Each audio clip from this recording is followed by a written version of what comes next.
मेरे दोस्त का रात को 11 बजे कॉल आया। मैं अभी भी ऑफिस में था इसलिए उठा नहीं पाया। मैंने उसको एक मैसेज छोड़ दिया कि यार सर सामने है, बात नहीं होगी। उसने कहा व्हाट्सएप चेक कर ले, बात करने की जरूरत नहीं होगी। मैंने डरते डरते व्हाट्सएप खोला और उसमें उसने लिखा था आई नीड यू। बस इतना पढ़ के समझ आ गया कि करना क्या है। जल्द से जल्द बस्ता समेट कर उसके घर पहुंचना है।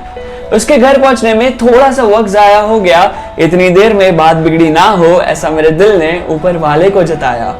जैसे ही उसके बिल्डिंग के गेट पे दस्तक दी, उसको फोन किया यार चल नीचे आ जा, मैं आ गया हूँ। अपनी दुख भरी कहानी का खुलकर इज़हार कर, मैं आ गया हूँ। मुझे देखकर उसने सीधा गले लगा लिया। 2 मिनट 27 सेकंड तक तो एक भी हाथ ढीला नहीं किया। तभी मेरे जहन में बहुत सारे सवाल आए कि यार ऐसा क्या हो गया कि ये बंदा जो आज तक किसी के सामने झुका नहीं है वो आज झुक रहा है। जो बंदा सबको हंसाता है और खुद भी खुश रहता है, अपने आंसुओं को रोक नहीं पा रहा है। कहने को तो उसके पास बहुत कुछ था, अपनी पर्सनल डायरी और उसकी गर्लफ्रेंड का फोटो साथ लेके नीचे उतरा था। पलकों पे आंसू भी आ गए थे।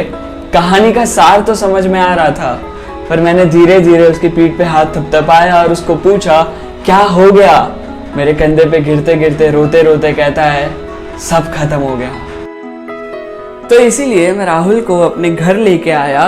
पीछे का बैकग्राउंड बदल गया और तुम्हें हैरानी ना हो इसलिए बता दिया। सब कुछ समझने के बावजूद भी मैंने ना समझने की कोशिश की, उसके मुंह से बातें निकलवाने की जुर्रत की। कुछ देर तक आंसू बहाने के बाद वो ठीक हुआ। हाँ ठीक हुआ यानी कि वो आंसुओं के बीच अपने अल्फाज बाहर निकालने के लायक हुआ। वो बोलना शुरू करे उसके पहले मैंने उसको एक पानी का बोतल निकाल के दिया। जो दोस्त मेरे हक की चॉकलेट खा जाता था, वक्त आने पर मैंने उसको अच्छा सहारा दिया। उसने बोलना शुरू किया और मैं बस बैठकर सुन रहा था। अपने दोस्त को इतने दुख में पहली बार देख रहा था। उसने ना जाने कितनी सारी बातों का जिक्र किया, उसमें भी वो लड़की ने कितनी आसानी से उसका दिल तोड़ दिया। कुछ देर तक आंसू बहाने के बाद और बातें जताने के बाद मैंने उसको हिम्मत करके पूछा क्या वजह थी इस लड़की के पास जिसने तुम्हें इट्स ओवर कह दिया। वो वजह और वो जवाब जानने के बाद मेरा खून खौला और उस लड़की के घर जाकर उसको धमकाने का मन किया।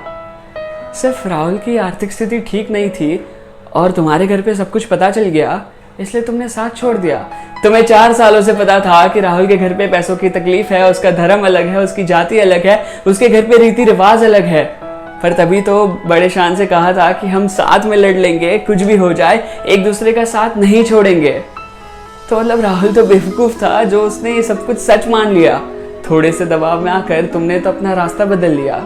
चलो मानता हूँ कि घर से बहुत ज्यादा दबाव आया होगा, वो अपनी बातें मनवाने के लिए तत्पर भी होंगे, पर तुम्हें पता था ना कि ये सब कुछ होने वाला है।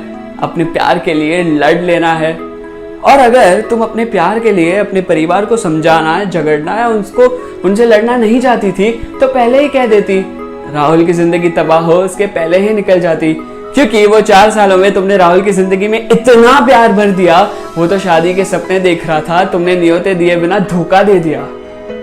उस दिन मैंने राहुल को सिर्फ सुनाया है। 2 घंटे तक तो सिर्फ तुम्हारी कहानियों का जिक्र हुआ है, पर कुछ वक्त बीतने के बाद अब वो ठीक हो गया है। ये सारी बातें सुनकर और उसका साथ देकर मेरा प्यार पर भरोसा कर पाना मुश्किल हो गया है।